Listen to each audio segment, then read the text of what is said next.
definitely.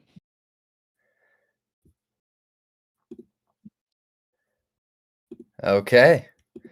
Welcome, everybody. I'm being told we are live, so welcome today, another big day. This is the Grand Assembly, sort of the conclusion of this governance process that has been ongoing for now the better part of 2 weeks. Tons of discussions, tons of projects, progress, tons of projects chiming in, tons of individuals chiming in, tons of validators chiming in, tons of team voices internally chiming in. And glad to see a bunch of them in the crowd as well. We are extremely excited to bring this to a close and move on to the next chapter, as I think many people are. There's been a lot of discussions. There's been a lot of changes and improvements, like we said. And I think we all have the impression internally that there is, good support for the proposal, that everything that could be integrated was integrated. We have received no new amendments over the weekend, despite several calls to submit anything. That probably counts as a very good sign. Ready to give everybody a last sort of walkthrough, also give a bit of a higher level overview of the implications of this proposal, because of course this doesn't exist in a vacuum. This is very much designed to achieve specific targets, specific goals, to start the new chapter of EGLD, of MultiversX, set us up for a future with Supernova that looks completely different than the past. So there's a lot of exciting things. Before I welcome everybody here on stage, on the structure and agenda quickly, we're going to do a walkthrough quickly of the proposal as it now stands. There's been a slight restructuring for clarity. We'll talk about that in a second. Then two, we will give a bit of a broader overview, maybe make some things tangible that haven't been so tangible as we were deep in the engine room. And now it's time to look at the whole car and beautiful thing that actually is powered by this new engine. And then we'll talk about next steps. So it is my pleasure to welcome everybody on stage, specifically Lucian, Benjamin, Robert, Andre. I see a video here. I see X-Timer, our trusted friends. How are you guys? Hello, hello. Hey, how's Great it to be going? here. Welcome, X-Timer. Love to see him I here. He's been the one that attended all our sessions here, I see. You can speak a little bit louder, Lucian, or Hmm. turn your mic a little bit up. Yes. Let me Now it's let me better. Now it's better. better already? Better already. Yeah. So Amazing. it's my turn, Amazing. I Thank you. think. I'm excited as well. So after more than 2 weeks, 2 weeks and 3-4 days of this process, and then it's just getting started. It's still day maybe -1, because day 0 comes when the governance is put on, and then after it starts to, let's say, create technical documentations and implementation, if when everything goes well. Pretty excited for that. I want to just kickstart this one with a bit of fresh energy. I'm wondering how many of our audience here or community members have listened to the Tabarok podcast. And I'll start with one line. And there was one that actually stayed with me and said, Alex said, I think it's good to remember where we are right now in the position where we are speaking of, where defending a $10 price per coin is a loser move. It is. And I almost smiled. I was walking in the park trying to, and then said, look, I think nobody wants here to defend the $10. Like where can you go, right? It's only $10 that you lose, so to say, per coin. But I think the reason why everybody's here is to do more than that. And it was just also refreshing to hear a bit the just as a slap on the face to remember, so to say, what are we talking about here, and why we gather up here again to do a change. And the change that we are here for is not the one to defend the $10. We are here to make it sure that it goes upwards as a multiple of that $10. That's just to quote an economist, a famous economist, not the words of myself. And welcome everybody. Andre, how are you feeling? Still alive? And then we'll kick it off. Feeling Actually, great. Yeah, of course. awesome. You're still Also in happy Rome, I to. see. Of course, of course. So is Benny. So is Lucian. So is everyone. I'm a step further here. I'm not telling you where I'm going with this, but You're going higher, to the I Rome think. colony on the moon. Soon. Anyways, so let's kick it off. Robert, if you could share your screen with the newest version of the proposal, and then we let Benjamin actually walk through, and we'll stop at each end of the section. And if there are any pressing amendments, comments, etc., please have your hand raised. If not, we will move on to the next section and consider that as one for the book, that we can move forward to the final proposal. The mic is yours, Benjamin. Yes, sure. So definitely would recommend everyone in the community, internally, externally, just to give a listen to Alex. It is not a random fact that Alex is a great economist, one of the great minds in economics that is alive today, contemporary with us, and then also in a conversation with us. So it's really great to just hear from time to time this voices from which you can, if we look closely, we can learn a tremendous amount. And yeah, just loved having the conversation with Alex, but also think that he has a way to dig into where it matters most to have the conversations, making the big moves, having the relevant conversations, and fighting for the growth and upside. Like whether that's 100 per e-gold, 1,000 per e-gold, or 10,000 per e-gold, as crazy as it may sound. Everything sounded crazy at first. And just imagine me having the first conversations with Alex when we were this random people from Romania actually trying to convince him and trying to just have a relevant conversation on this subject. So that's just a simple reminder, both that we've gone a very long way since 2017, and then we're still super early in terms of what we want to build and what we want to see built for this entire ecosystem. So diving into the document, I think people have heard this, have listened to this document like a good radio. Every our grandparents maybe were listening to the books on radio stuff, and it seems we had our own version where if you want to tune in and listen to some blockchain radio show, we've been giving them the lecture and the summaries every evening. Now, the big things that I would focus on, just engaging on where it matters most. I feel the document has now gone through a process where it has incorporated a lot of feedback, and it's very robust. It's very strong and ready to move forward.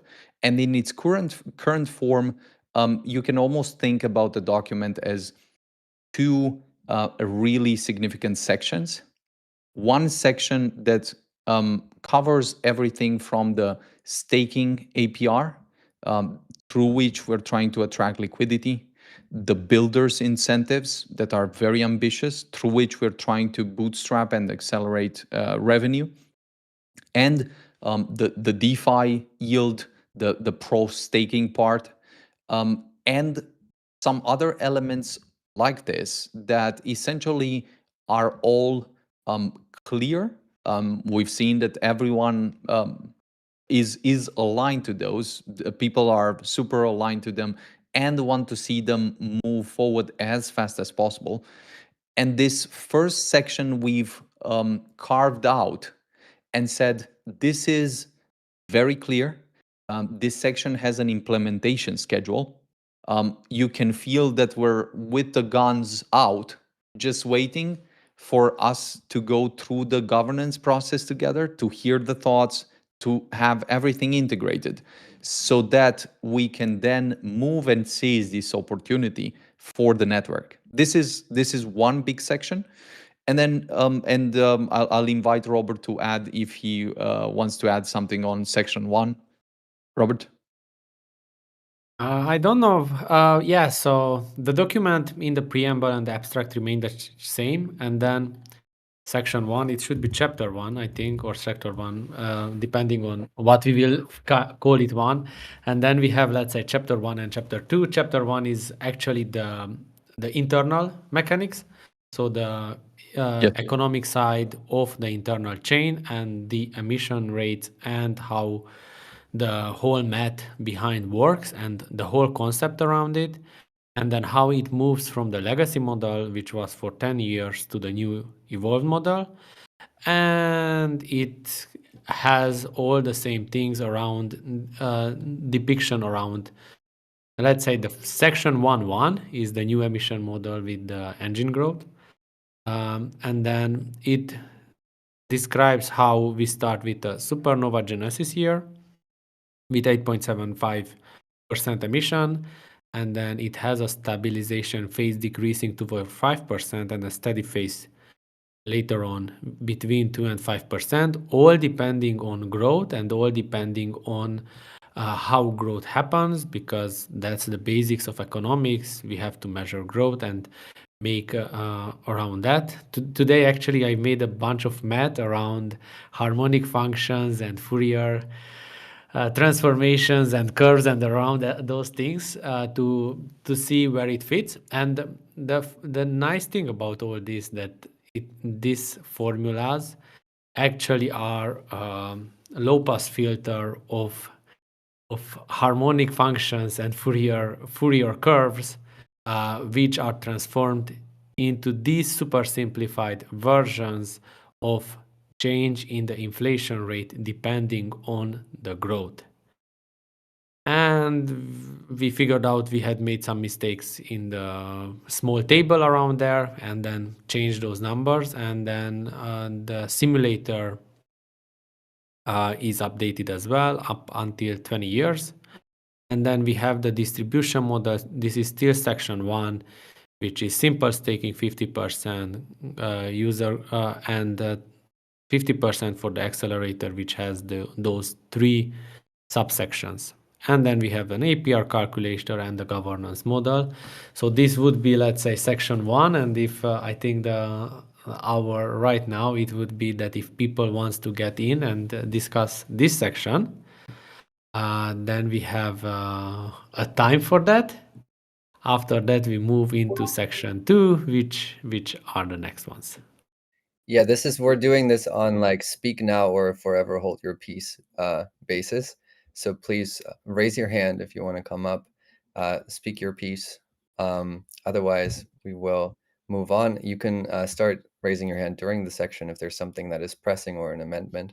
I see 0 hands raised, and we'll give it 10 seconds and move on so we can actually get through this rather quickly. The next part is after the document, actually a little bit more exciting. 10 seconds have passed. I have yapped enough. Let's keep going, Robert. Right. Yeah, and then and I'll invite Robert again. The second part, the second section will probably have a Roman numeral. By the way, Lucas and Robert, we are not true Romans without a Roman number 1 and Roman number 2 for the sections. And for the second section, you can just think about this as this much more advanced engine through which we want pure growth. We have the internal mechanics for growth, where we put something here, measure it, and then see how it plays out. But we also have this bigger engine, where we are through which we're trying to connect the MultiversX network and the EGLD ecosystem in the deepest liquidity pools of the market. Those are in the US, and the entire section is built around this strategic investment primitive that we're introducing. The DAT is one component, the ETF is another component, and the US Labs. Sorry, Benny, to get into it, but that's a little bit later on, because first we have the updated fee markets and then another section, and after that you have your course. Sorry for doing that. Wow, I've been sabotaged. A little bit. Who gave me the wrong script? Please, Robert. Then go Robert ahead. will not be holding his peace. I take it. Is this all in the first section? Isn't this all in the first section, the updated on the fee models and so on? Yeah, but we have so as we had originally, we had like 5 sections, and then we had chapter 1, which right now has 4 sections, and then you have the external one, which is the external one. Then let's do the following. You can go through all the sub sections of the chapter 1 directly, just to lead the people and then give them the possibility to speak, to not go let's say 3 times, just because I think everyone has this learned by heart. Yeah, I still haven't received any answer how many questions were in my questionnaire videos by the community, but they still have time to look it up on the Twitter. It's a fun number, by the way. It's an internal joke. The second part was the updated fee market, where we took on the new model, which is, and we make another innovation on that. So we will have base fees and priority fees. Priority fees goes to the validators, directly to the validators, not to the stakers. They can open up the market for it if they want. And then the base fee, 90% goes to the builders, 10% is burned, and then it gets more and more burned every year. So 5% increase every year until we get 50 to 50%. So, but in the first hand, you have 90% for the builders. So we want this in order for builders to create awesome applications which do not require gas. You can use all the relay transactions because you get a bunch of the tokens back. So you can run for 9 out of 10 of your users. You can run it for free, and if you have revenue, then you can do it for 10 out of 10, and then every builder should have a revenue, and that would be great. Also, there is some calculation how much capacity we will have for Supernova. If there are applications which are built by the protocol, all their revenue is reinvested into eGold, and that's the reinvestment strategy, and it is staked. We will have to make some functions for example, for the ESDT functions. And the second part of the so the first part of the emission, 50% goes to staking. The second part goes to the accelerator. The accelerator contains 3 things: the ecosystem growth funds, the growth dividend, and the protocol sustainability. And all of these are led by a set of KPIs. But as not all the KPIs are verifiable directly at smart contract level or without any external interventions, these DAO members actually, what they do is that they publicly sign that, okay, these are the numbers, project X, Y, Z, and everything arrived. So it has a lot of safeguards that this accelerator fund to get into the hands, not into the hands, into the economy of the MultiversX in such a way that the MultiversX, everything on MultiversX to grow from applications to DeFi. This is super important thing. Nobody really did this kind of thing, to have a part of the emissions to be driven towards DeFi and to builders. They do it from treasuries, but those are finite, And then when you are thinking about 100 years, you always have innovation cycles. And then you have to fund those innovation cycles and to push targeted towards them, and then to have locking mechanisms when there is no growth or the KPIs are not met, so you are not emitting out tokens out of nothing. So all those trigger conditions and locked mechanisms were added, and then safeguarding for DeFi and for the others by committing to being fully open sourced. And maybe, as Mihai said, we have to make that it has to be open license as well, because that's when it is fun, but that's an amendment we have to discuss about. And then it's a core principles how the boosting will happen. This whole section and everything gets more and more details as we go into the active yield strategies, and if we go into more deeper in the documentations. And in the end, it will have a fully technical documentation when it is voted, so that people can verify everything that is happening. We have added a comprehensive mathematical formalization. If you love math and Fourier transformations and other than that and harmonic functions, just deep dive into that, and then you have access to the appendix. It's a PDF and a photo around it, what's happening there and how things are moving. The expected outcomes is that we want a capital inflow, we want revenue growth, getting into 5 to 7,000 dollars per day in the base case as revenue, and 100K per day in case of high activity, definition of base bulls and bear cases. And for this section especially, we have the final we have a tentative implementation schedule. So right now we are in the grand assembly. If everything is okay, tomorrow we post it on GitHub, and then on Wednesday the final governance vote starts. If the final governance vote starts, we have two separate phases. The first phase is staking phase 5 V5. We may name it, but it might get a star name, which we will find. This will introduce the new emission model and updated distribution for the DAOs. And it will have only that, because we want to move with this thing pretty fastly. So it will have a technical paper by the end of the governance vote, and after that coding.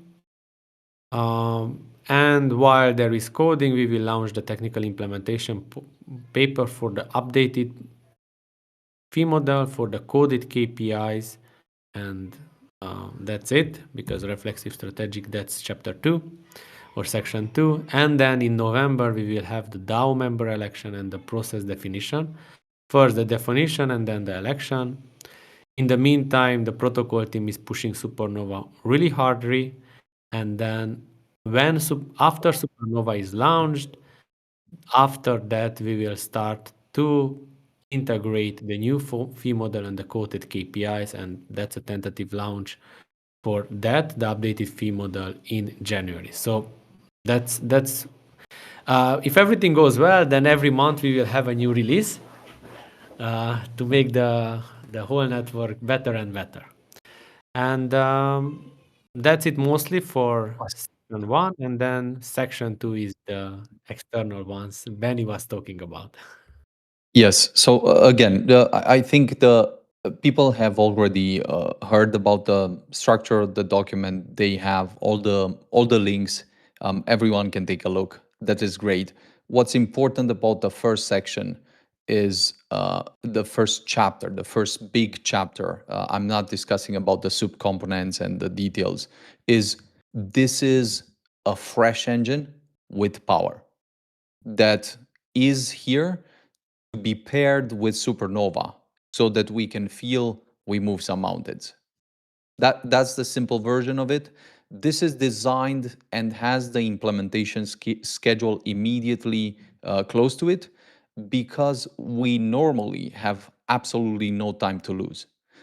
We want to make sure that there are some very immediate, very good and vibrant steps that the ecosystem feels, that builder feels, that investors feels. And with these two specific steps and some of the other that are on top of them, you'll see people talking, getting excited, and the network moving forward. Now, this was the first step. Lucas, I'm not sure if there's something to be just added. I see no arms raised in the crowd. Yes. I do think the context is clear. The content has been published and publicly visible. I will once again post the link in the chat if you want to take a look. Sure. Other than that, we will move on to the next chapter. But I do not see anything raised. We do, Mihai, Eremia, we do see the open source and open license addendum that might be very useful to put in there. So we will try and see maybe with you directly how to integrate that into the current proposal, if that does make sense, and then we'll have it before posting it and getting that in the next stage. But other than that, I don't see any comments or hands pertaining to this section. So I do think we have a tacit agreement that this is good to move forward, and passing it back to you. Awesome. I'll briefly go through the second big chapter, just very quickly, and then we'll switch in any case to some visual ideas and representations of the entire model that I think will get people a lot more excited, because maybe for the first time more things will click and will come home. The second big section is almost a way we think about putting some big guns on this engine. We have Supernova, it's coming. We're pushing super hard to get it out. With the economics, the first section, we'll link it to the investors, we'll link it to the builders. Now, the question is there a way to almost put a tank on top of this engine? Not only a gun, but actually a tank. And can we connect the tank to the most important part of the market that we actually want to be part of? And this is why we have the conversation on the DAT, the ETF, and the US labs. The important points that everyone, I think, that we've heard as a good suggestions and we've integrated is this has a double opt-in governance mechanism. That is great. It means for each of this conversation, we'll have a separate, independent, standalone conversation that will be initiated as soon as we have a deal. It works, and it can add tremendous value to eGold. This section is separate in the document precisely because it has the entire governance process with double opt-in, and it gives a better reading to people because this will come back to detail and so on as we make progress. Stopping here, I think again this has been discussed. There's have been all the videos and the documents that you've probably read last week, and maybe point is simply to see, Robert, if there's something else beside just that part, or that's the basic version, and then we can see if there's some questions, and if not, I can briefly jump a bit to the visual version. No, this section remained as it was presented on Friday. It has a new summary and a conclusion to be added because it receives his own section.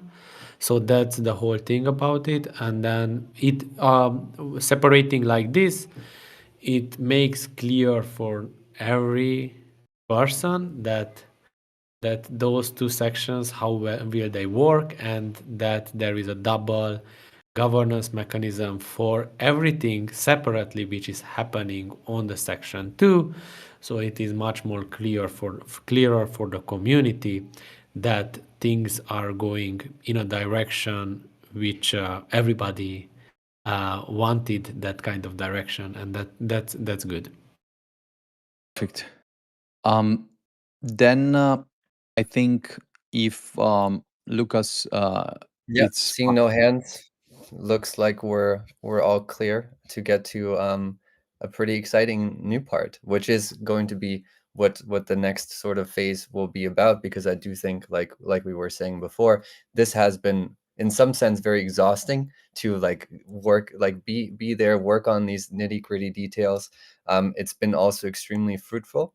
But I do think a lot of people have need a broader overview, and this is exactly what this next phase and the next days will be about. We tried to get this clear in the past week to really come up with explainers on each of the sections. What does this mean? And also, what does it mean for me? I'm a validator, I'm a staker, I'm an investor, I'm a holder, etc. There's so many different stakeholders, and all of them are integrated in different ways in this proposal, and also all of them come together in different ways in this proposal, trying to strike a balance and set off this flywheel, as it's called in the proposal. So I think, yeah, good to move on to some of the sort of big picture ideas, literally.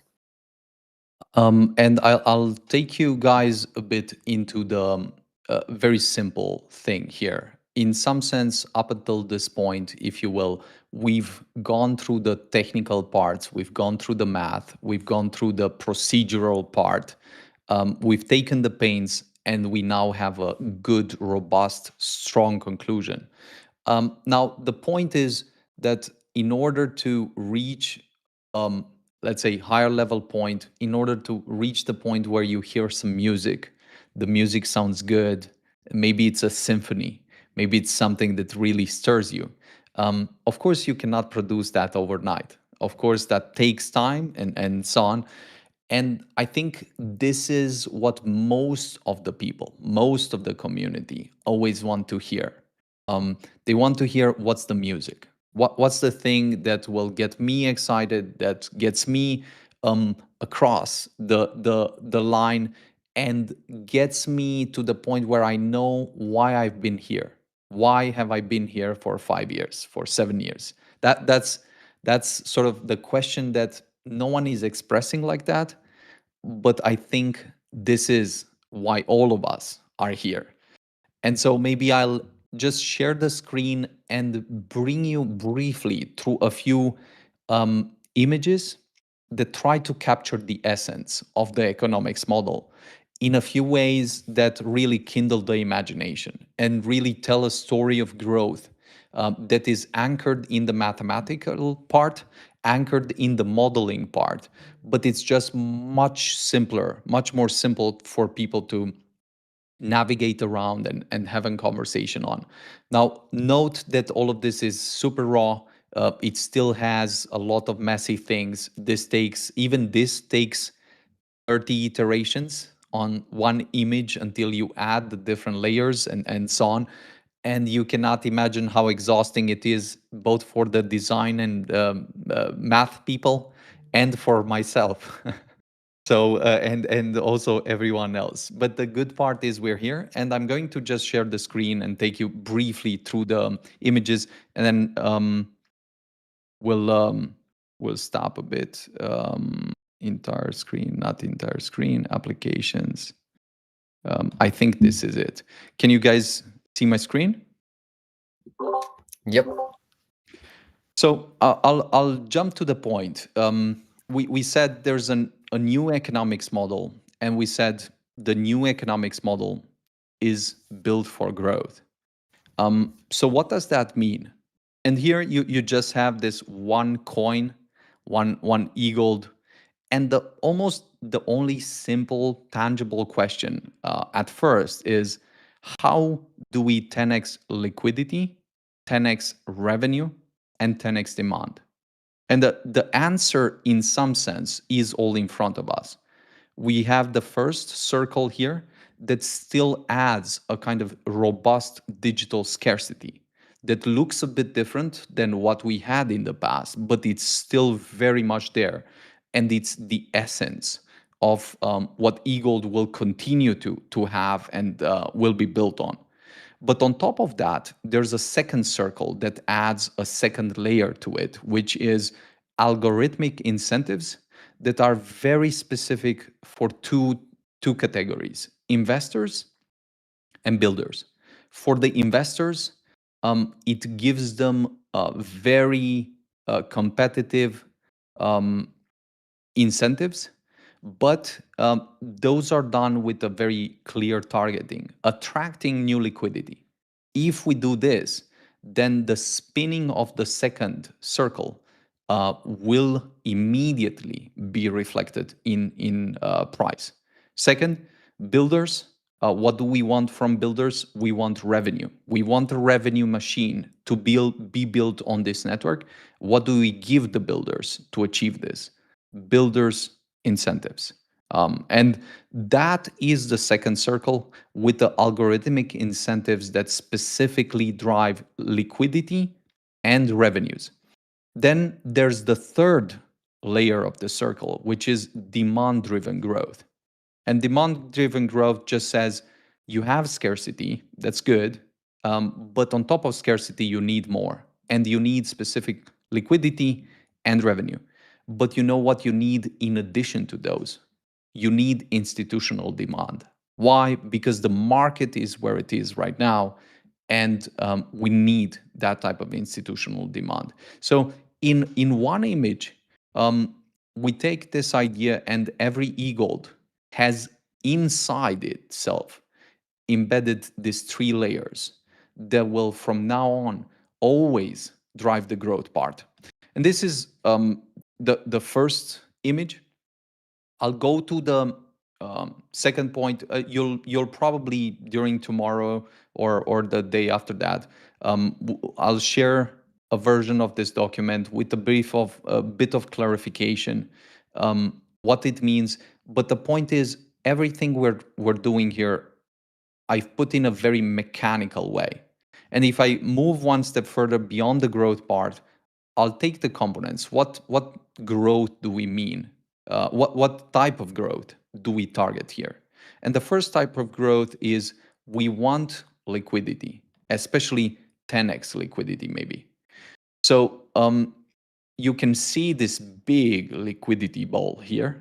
And then you can see that in order to achieve this, in order to get this liquidity, what is it that we're offering? We're offering a 16.5 combined staking yield.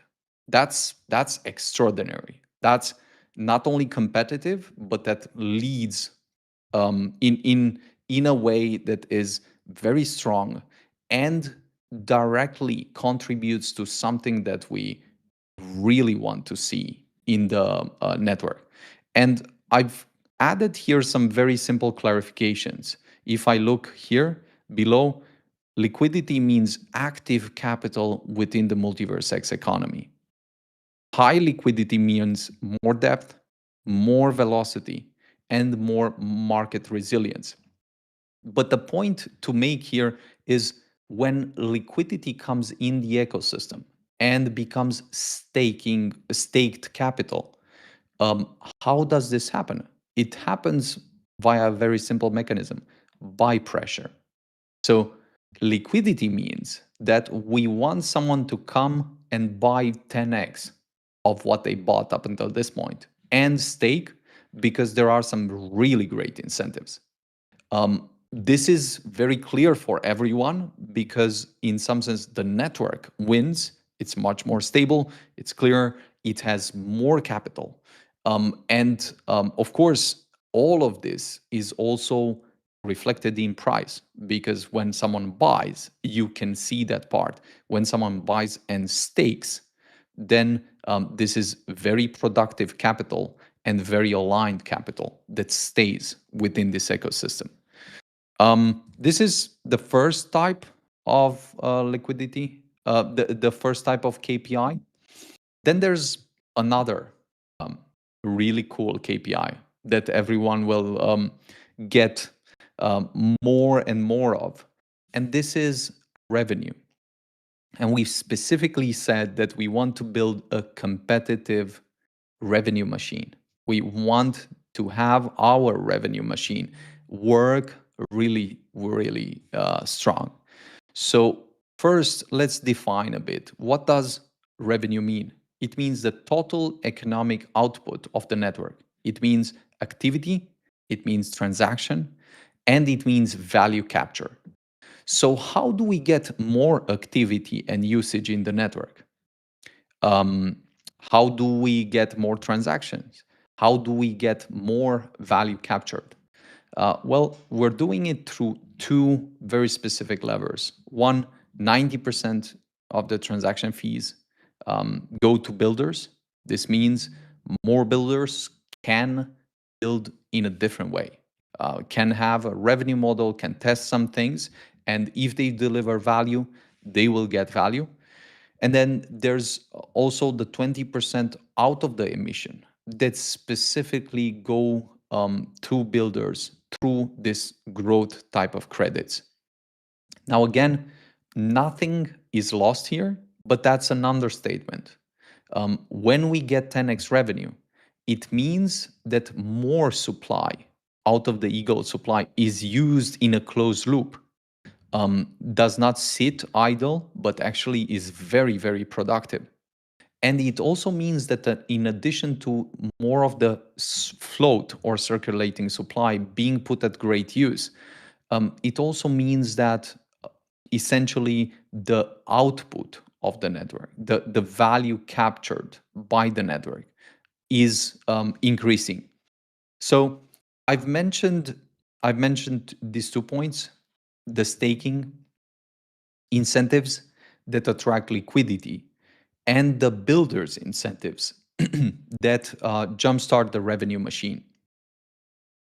Both these components do something that is very important to be understood. One, take float out of the circulating supply that sits idle or sits on the exchanges or sits somewhere else and brings it into the network.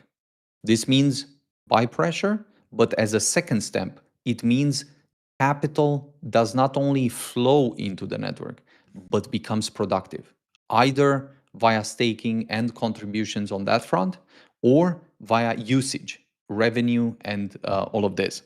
So this is the internal lever. Now, there's the other part that we want, which is 10x demand. This is a very elegant way of stating we want a buyback mechanism that is more strong, more robust, and reusable than anything that we could have. Suppose, for example, that we take 1 million, 5 million, or 10 million, and a buyback is executed. Problem with that is, then what? How can you replicate that? Is there a way to actually have not only one time 10 million to buy back the token, but create this kind of ongoing recurring demand that can be directed to the EGLD token? Because that means demand. And demand, again, just to translate it a bit, means capital inflow and buying pressure that tighten the supply float and amplify market momentum. I think this, in some sense, is music to anyone that understands what I'm speaking about. In some sense, this is what we've been wanting to see that it's possible, that it's legal, and so on. So how do we do this, and what does it achieve for us? Of course, DAT. The DAT is one thing we've been discussing on for the past few days. Now you see also what it does in a visual way. The ETF is another path to actually generating buy pressure and demand for the EGLD token.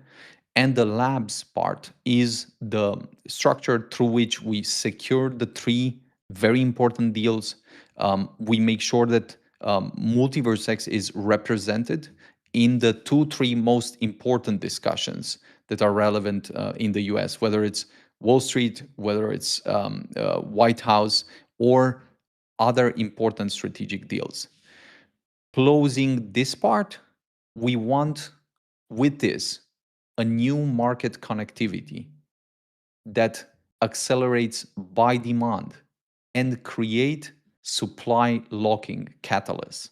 This means that with this type of modules, we have not only the buy demand that comes in, but then a way for the supply to get locked. I mean, it in some sense, there's nothing better than this type of structures. And then three other points. You see that the title for this is a macro valuation for a fiber network for finance. And the thing here is the why. So why build this? What's the edge? What's the value for this? And the point should be, in some sense, very straightforward. This is a settlement or execution layer for money at the speed of light. It means there will be trillions of dollars moving through these different layers on top of the MultiversX fiber network, all powered by the EGLD currency for different use cases that might and will expand during the next period, depending on how markets react, depending on regulatory structure and so on. But the question is, how much does a fiber network for finance get to be worth? What's a reasonable valuation for something like a fiber network for finance? I mean, it's definitely hard to say, and it depends on many segments, many metrics. But the point of the matter is the things, the KPIs that matter the most are liquidity, revenue, and demand. And if those grow 10x, if those grow 100x, the valuation for a fiber network for finance can easily go into the hundreds of billions and then significantly upward for that. I'm not going to stay into this. This is just an idea of why we believe it's crucial to measure liquidity, revenue, and demand. Why all of those lead to price and are injected and embedded into EGLD as it is, and measuring them and executing on that is the thing that will then drive prioritization and actions toward moving forward. Another just two images, and then I'll stop and maybe open it to Lucian a bit for some thoughts, is this point. So I've discussed the why, and you can see the big picture idea. And then the question is how? How do you use and build this in the real world? And in some sense, we've discussed a bit about this during the last period, where we said you can think about MultiversX as the fiber network for finance.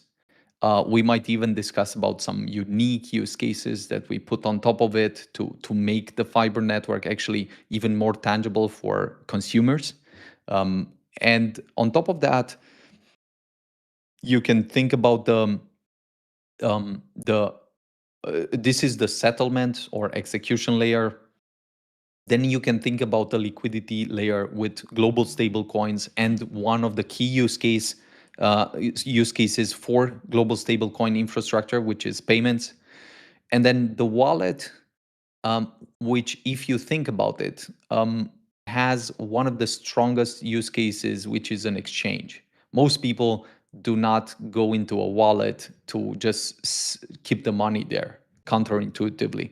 In crypto, most people use a wallet because they want to either buy some crypto, sell some crypto, buy into something else, explore some opportunities.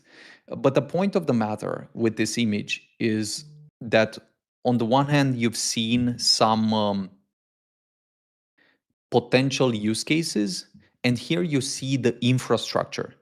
Now, what's interesting and remarkable about this infrastructure is that this is live. This is MultiversX, this is Xmoney, this is Xportal. This is all live. And using it much better, using it in a where the network effects kick in and the value that each create is better captured. This is what we are refining. This is what we are doing. This is why right now we're putting the new incentives in place, because we believe there's better, faster ways to get the people in and to capture some of that value within this network faster than other players until they build their infrastructure and so on. And we believe that now is this moment. So the point with this infrastructure is this: every layer creates its own momentum. Every transaction reinforces the whole. It means that on the MultiversX fiber network, we'll have stable coins that accelerate payment, that accelerate liquidity, that give us better usage and better attraction for capital.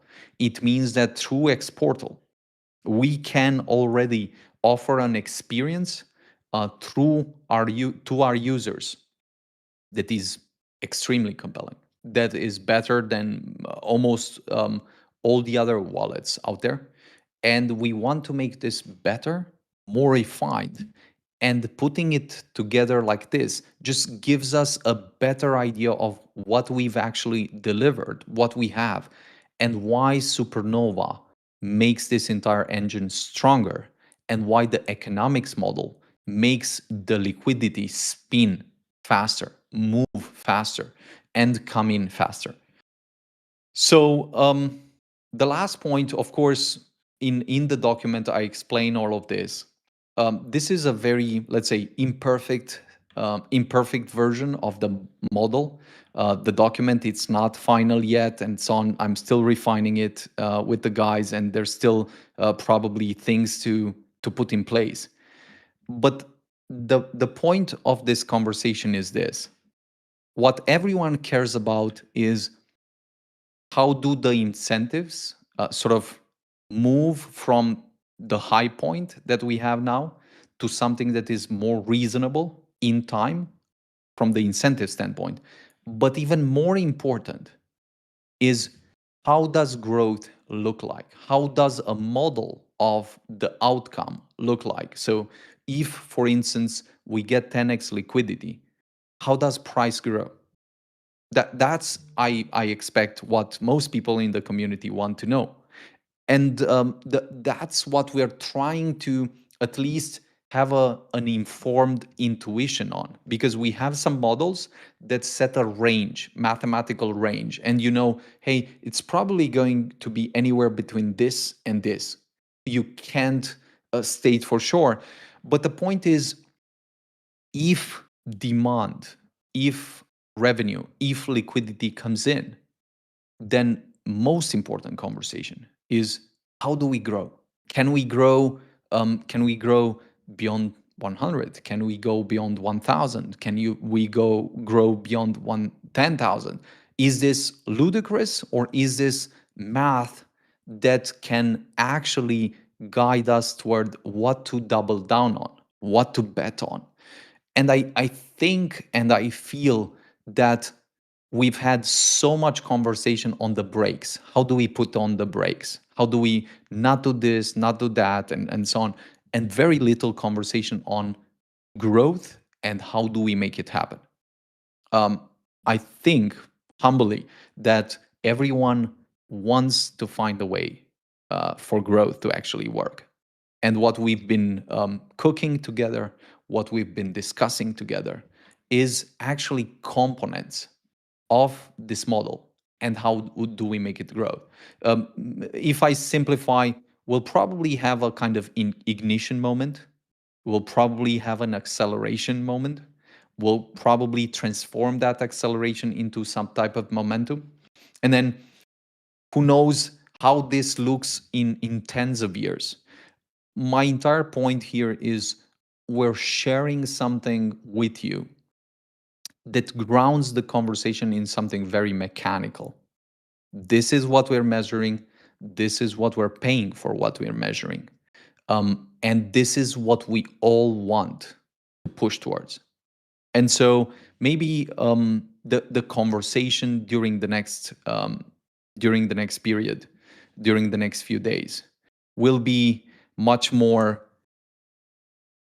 So I understand now for the first time why liquidity matters for my price to grow.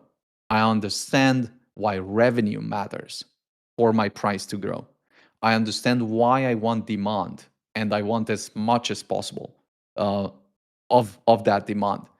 How can I make this happen faster, or kickstart this, because there's no time to lose.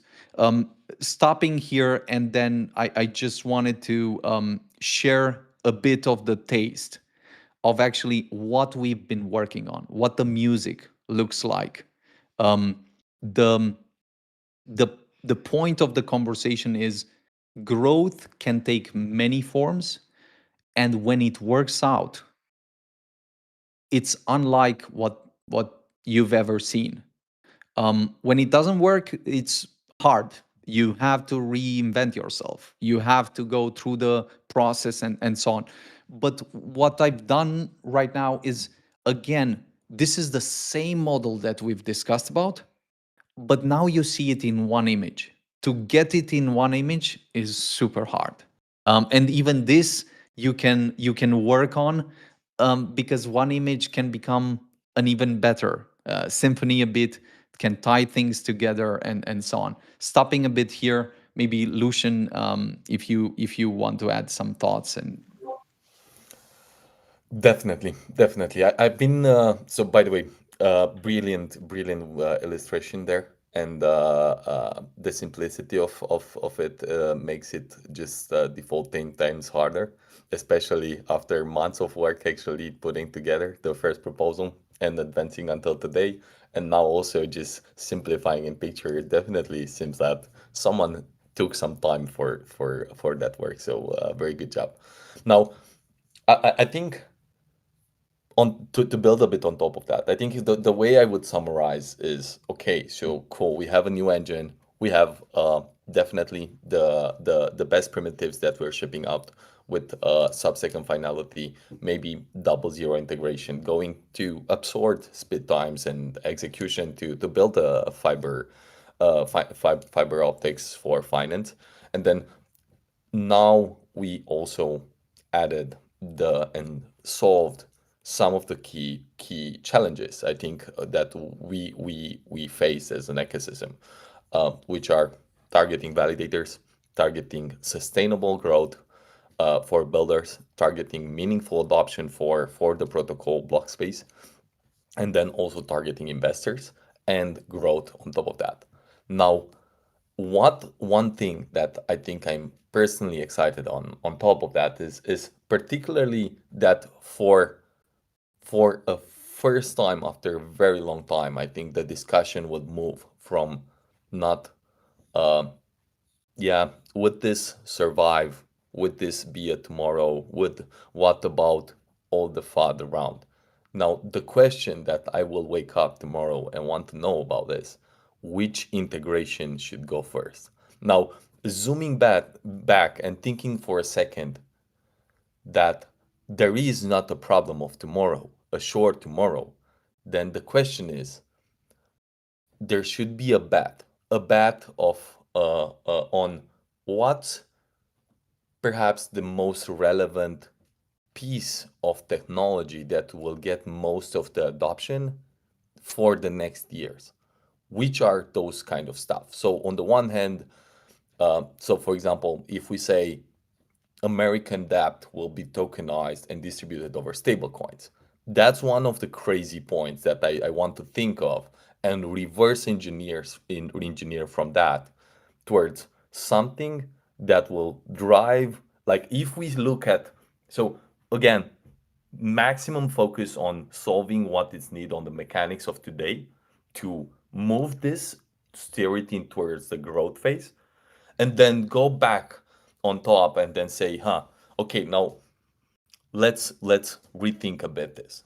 Now we are in the position to allocate some bets that are particularly, we believe as an ecosystem will drive most of the value back onto the chain, most adoption. And one of them, again, this pointing one example, if one case that will, for example, has a potential to trigger the way just quoting a Paulo for the first time posted, the CEO of Tether posted a picture, a simple picture with a process bar with 1 trillion and showing 18% done.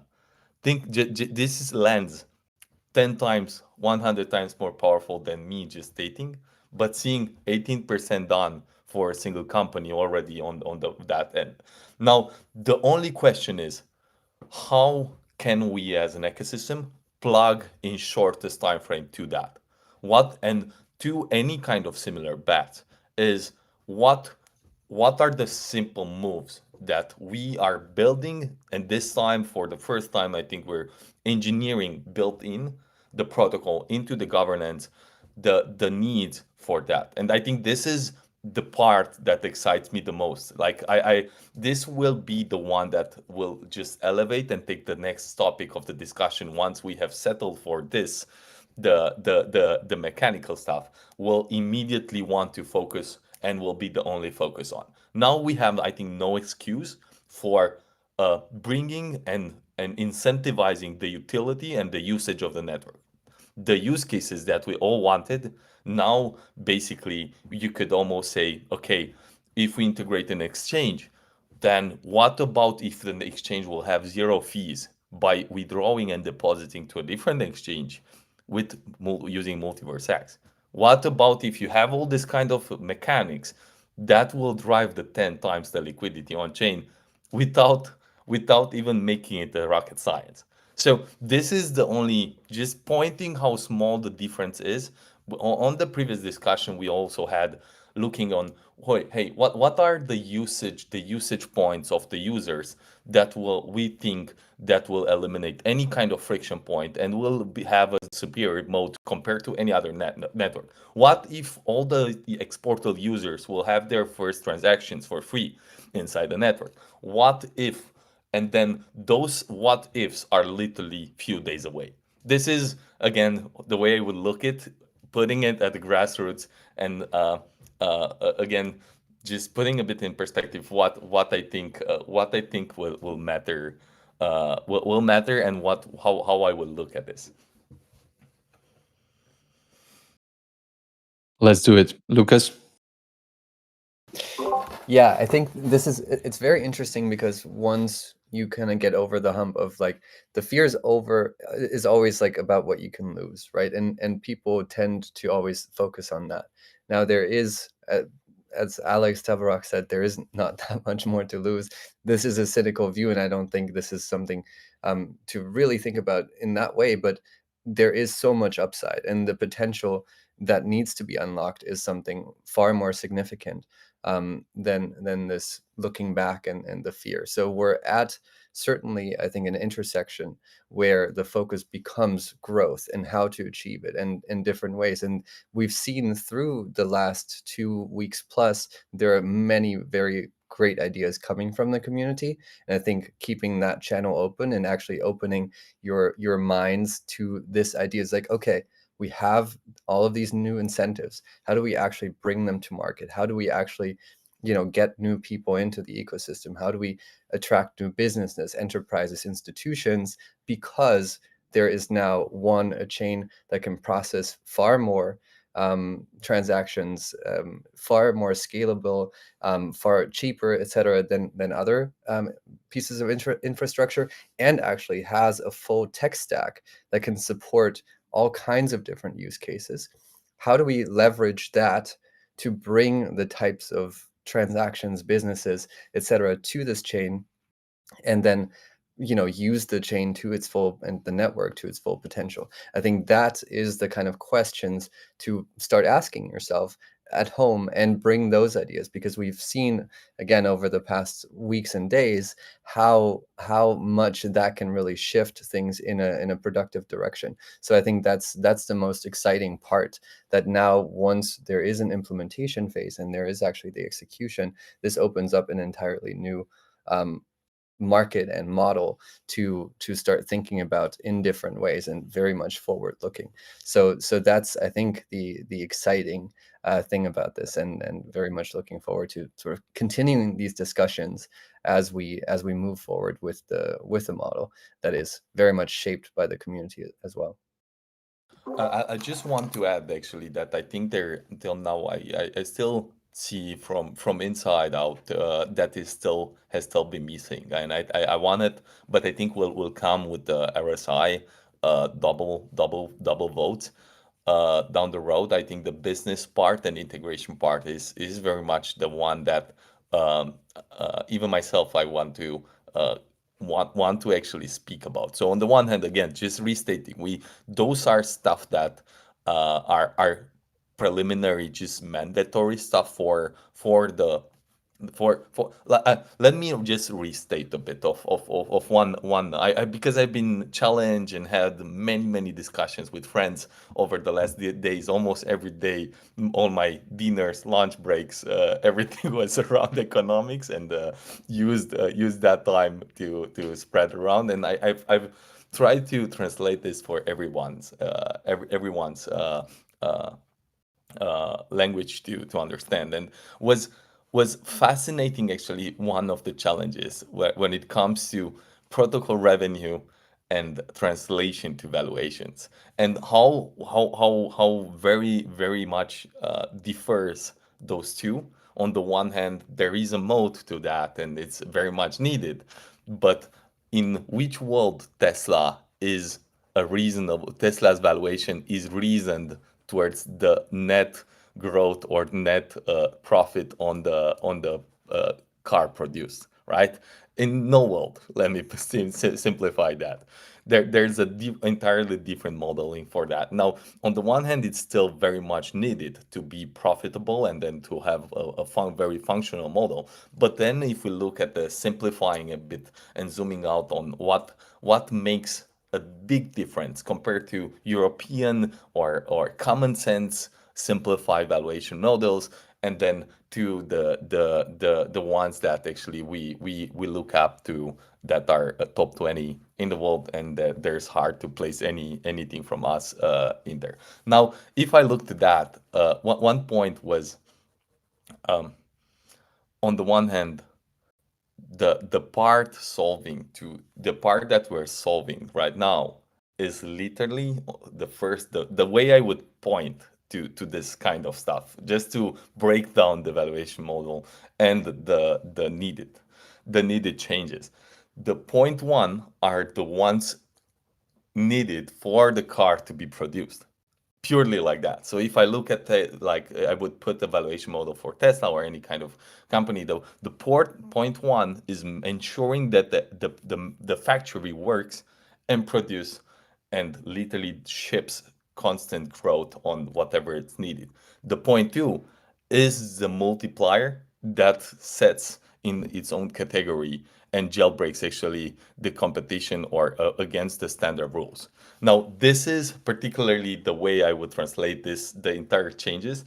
And the beauty of it is we get to work and get to focus on the manufacturing process day by day now with all the tools needed. And then starting I think tomorrow we will be focusing again also on and coming back on the next steps that will work in parallel and complement each other to supercharge this. I think this is just a translating a bit for less blockchain and high economics people. Even though I think even this one is, but I trust that everybody is still following carefully.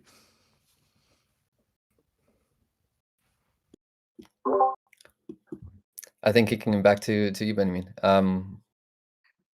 Yeah. So I from my point of view, we have achieved the technical part that is necessary to drive this forward in a really great way. Now it's much more time spent translating this and bringing it to the people and then executing on it. And the part that people will rediscover, sometimes almost like it's said for the first time, is what these components mean. Like taking the time and showing how these components drive the value, bring the value to them, to the users, to the investors, to the builders, to the community, is what will get them excited with every step that we're doing. But yeah, I'll just state um, it's really great that we're at this point, that we had a really big pain um, behind us with the model, with taking the feedback and integrating it. And I think right now it's a lot about getting a bit outside the box and plugging this where it produces most money, where people are really excited about it, where people really do get it and want to use it and want to pay for it. That's how the process will look like during the next period. But to seize this opportunity and make it real, everyone is very much expected, and we're looking forward to your support to actually making this real, because we cannot get happy about it until we finalize that vote.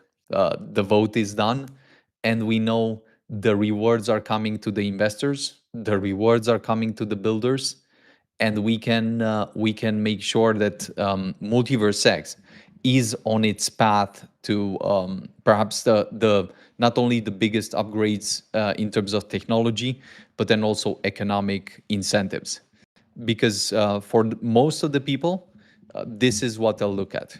And once this translates into market momentum, into price, into the network being used more and more, it will just be a reinforcing loop that keeps giving and reinforcing the value that has been built on the network. Concluding here, very much looking forward to your thoughts, feedback, and then I would even encourage everyone here to maybe write a short thread, a short idea, a short story of why you think one of the biggest reasons you think, in your opinion, drives the entire conversation forward with the economics model. Like the one reason for which you'd want this new economics model to go live, to push the network forward and to succeed. Thanks a lot for being here, guys, and for the support. And I mean, the job is not done until we see this voted live, and we'll keep pushing. Hopefully, we'll edit and refine a bit this visuals again, just because I think those speak to people in a very different way. So again, just big thanks to the people who have made it through. I see today probably were more than during the initial conversations. So it means a lot of people survived. Lucas, maybe some thoughts and conclusion. Yeah, extremely excited for the next steps. Just a bit of admin. Tomorrow, expect the actual proposal now finalized and refined in a nice format, open to the public for everyone to read. I believe even in GitHub. So we're literally codifying it. The governance then will be ready. Governance vote will open on Wednesday, unless anything unexpected happens. Now, this is also very important, right? This isn't just trying to push something through. There's been extreme amounts of work going into this, both in these public forums and also behind the scenes, not from the team alone, but from everybody involved in making this process better, and the improving the proposals and sending amendments. It's been really tremendous to see. This is a first. It's never been tried before. We said this every time almost. It might never be tried again because it's fucking hard. But it's been extremely rewarding and extremely interesting. So the least you can and should do is make your voice heard and go to vote. It doesn't matter what you vote. It does matter that you vote, and It participate in also this process. let's reframe that. Let- It yeah, matters what you vote, and it matters that you vote. But yeah, I get the spirit. reframing it like that. Yes, do vote. Do vote. Uh, and participate, and then the work is just getting started, right? The vote is day zero. There is a lot more to do. The work isn't finished at all. This is when it really starts, and like we were saying before, there's a lot of things you can still bring to the table. This is an open sort of two-way conversation always with all the stakeholders, and your involvement matters a lot no matter what you do. And so this I think, I hope, has been sort of a process that made this clear, that this is very much appreciated, and the next chapter is very much including everybody who's been here for years, and very much including everybody who will come in here in the next weeks, months, years, and decades to come. So that's very much, I think, the point of all of this, and hopefully there's been progress made in every direction. So we really appreciate everybody being here. Tomorrow, codification. Wednesday, vote, and then a 10-day period for the voting. Do make sure you participate, and bring everybody you know, and vote. Vote with something that starts with it. Okay, you said it. And yeah, do support. We appreciate everybody being here, and of course, yeah, being here with us for the next chapter as well. Yeah, that's the, let's say, the admin stuff. Kicking it over to Robert, Lucien, and Andre also to say something here. All good for me. So more math and more verifications this night, and tomorrow writing the markdown file and pushing it into GitHub, and verifying that everything is prepared for the governance. So let's move forward. Let's get the ball rolling. Andre, maybe you want to. Yeah, so even though the whole process can seem daunting and overly complex, I really do hope that everybody understood the point of it and why, and I hope that everybody enjoyed Benny's presentation. So I want everybody to understand why we're doing this and what it means for MultiversX and for our ecosystem going forward. So thanks for sticking around and trying to get not only the detail, but also the depth, the meaning of everything. Question, please. Yes. I want first to say big thanks for the team, for the community coming up, putting all the proposal together, shaping it. I think one lesson that I've been posting today about is it's fascinating and hard to take in, that it takes sometimes the hardest times to call the toughest decisions, and the toughest decisions are the ones that shape us to a better future. Like, this is a cycle that usually rotates, and I think we're coming close to whatever we call the bottom did, and we're together putting the right calls again. And I feel that from here on, the bottom has been in. The bottom is in. Just putting it like this. I know just also, I know there's and there will be a lot of controversial stuff against EGLD, but we're not here for that. I think from people I've been personally talking to, they're extremely excited and voting yes to the proposal. I think, and I'm personally voting yes myself. Just making clear that again, I think we're blessed to be alive, and we have all the tools to just make this a success story. Happy to wake up tomorrow, the day after, and just break a leg. I'm voting yes, guys. Don't want to spoil it, but I'm voting yes as well. I think. Um, Thanks a lot for being with us, for being part of the process, informing, guiding the process, coming with good and interesting ideas. And tomorrow we wake up again. Put the dogs out. Um, Take another look at the document. You probably have read this document more than any other book you've read during the last period, but that's great. That shows that we can really move some mountains, even in terms of reading.